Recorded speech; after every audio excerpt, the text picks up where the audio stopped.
காலை சாப்பாடு பண்றீங்களான்னு கேட்குறீங்களா? குக்கிங். பண்ணியாச்சு. காலைல இன்னைக்கு என்னன்னு தெரியல, சீக்கிரமாவே எந்திரிச்சுட்டேன். எப்போதும் லேட்டா தான் எந்திரிப்பேன். இன்னைக்கு கொஞ்சம் சீக்கிரமாவே எந்திரிச்சு வந்து என்ன பண்ணேன்னா, குழம்பு வச்சாச்சு. சாம்பார் வச்சேன். அப்புறம் வந்து தோசை மட்டும் ஊத்தணும். சோறு வடிச்சுட்டேன். எல்லாமே ரெடி பண்ணியாச்சு. தோசை மட்டும் ஊத்திட்டு அந்தாக்குல வேலைக்கு கிளம்ப வேண்டியது தான். தோட்ட வேலைக்கு போவேன். அதனால தோட்ட வேலைக்காக கிளம்பி உட்காந்துருக்கேன். இனிமேல் தான் போணும். 9 மணிக்கு தான் தோட்ட வேலை எப்போதுமே. லேட் ஆயிரும். சமையல் பண்ணுறதுக்கு எப்போதும் எந்திரிச்சு வேலையெல்லாம் வெளியில பார்த்துட்டு சமையல் பண்ண லேட் ஆகும். இன்னைக்கு ஆனா சீக்கிரம் எந்திரிச்சதுனால சீக்கிரம் எல்லா வேலையுமே முடிஞ்சிருச்சு. நாளையிலேருந்து எங்க பசங்க வாலு பசங்க ஊர்லேருந்து வந்துருவாங்க அவ்வளோதான். இனிமேல் சேட்டை பண்ண ஆரம்பிச்சுருவாங்க. லைவும் போட முடியாது. பேசவே முடியாது. ஏதாவது ஒண்ணு உடையில உடையில வந்து பேசுவாங்க.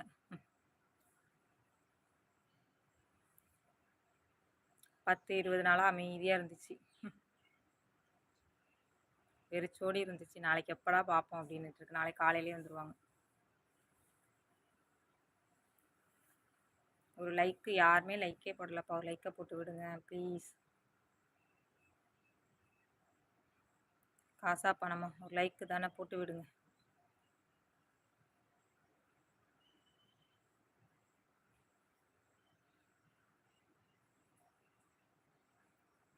Hi friends.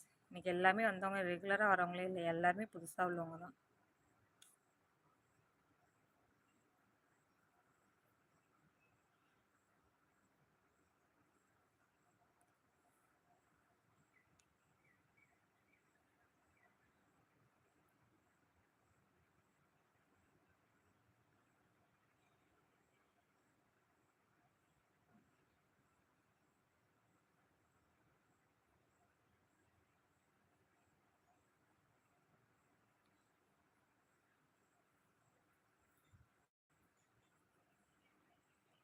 அங்க ஒரு மயிலு இதுக்கு பயந்துகிட்டு அங்க நிக்குது பாருங்க.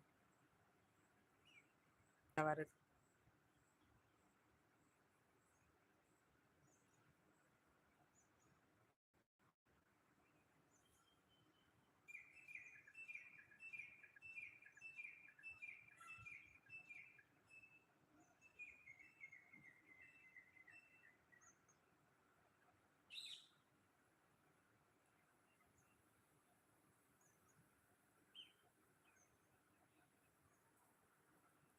ஒண்ணுக்கு பயந்து ஒண்ணு போயிட்டே இருக்கு. அப்படி இருக்கு.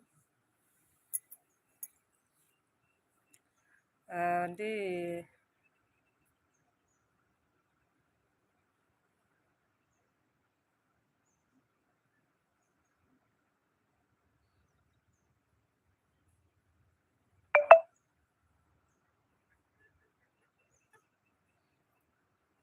நம்மளுக்கு என்னன்னே தெரியாம சில கவலைகள் இருக்கும்ல. என்ன அர்த்தம்னே கண்டுபிடிக்க முடியாது. காலைல எந்திரிச்சதுலேருந்து என்னன்னே தெரியாது. ஏதோ ஒரு விஷயம் கவலையாவே இருக்கும். அந்த மாரி தான் எனக்கு இன்னைக்கு இருந்துச்சு. எந்திரிச்சதுலேருந்தே என்னன்னே தெரியல. இன்னைக்கு மனசே ரொம்ப கஷ்டமாவே இருக்கு. அப்படியே தான் போகுது. தயவு செஞ்சு உங்களுக்கு பிடிச்சா வந்து லைவ பாருங்க. இல்லைன்னா பேட் கமெண்ட் போடாதீங்க. உங்களுக்கு பதில் சொல்ற அளவுல நான் கிடையாது. நேத்தும் இப்படியே தான் நீங்க பேட் கமெண்ட் சாயங்காலம் போட்டீங்க. எனக்கு தெரியும் நல்லாவே.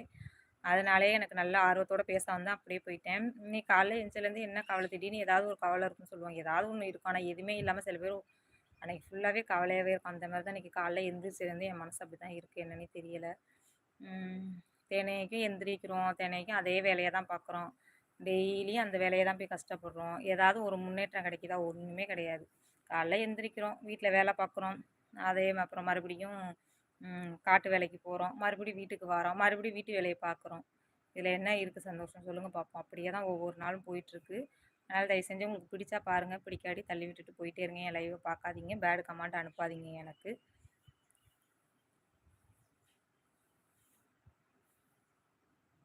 இன்னும் எனக்கு 2, 3 நாள் தான் இருக்கு. எனக்கு வந்து இன்னும் இந்த வருஷம் முடியறதுக்கு நானே எப்படிலாம் மானிட்டேஷன் கண்டிப்பா வந்து இந்த 1 வருஷத்துக்குள்ள அப்ளை பண்ண முடியாது.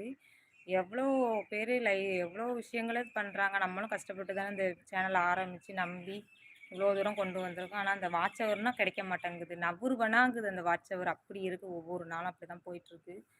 சரி பார்ப்போம். இன்னும் 1 வாரம் தான். அதுவே எனக்கு ஒரு இதாவே இருந்துச்சு நேத்தையில இருந்து. மாசம் முடிய போது. நேத்து வந்து நாங்க பேசிக்கிட்டு இருந்தோம். அந்த விளக்கமாறுலாம் கிழிப்போம்ல. கிழிச்சு எப்போதும் மாசம் மாசம் நாங்க 20 விளக்கமாறு வந்து குடுப்போம் தோட்டத்துல.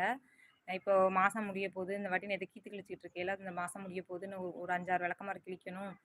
முடிஞ்சிட்டு ஒரு 5ஆம் தேதிக்குள்ள குடுக்கணும் அப்படின்னு சொன்னோனே, எனக்கு அந்த நெனப்புக்கு போயிடுச்சு. ம் நம்மளும் 1 வருஷம் ஆயிடுச்சு சேனல் ஓப்பன் பண்ணி. நம்மளாலயும் சாதிக்கவே முடியலையே!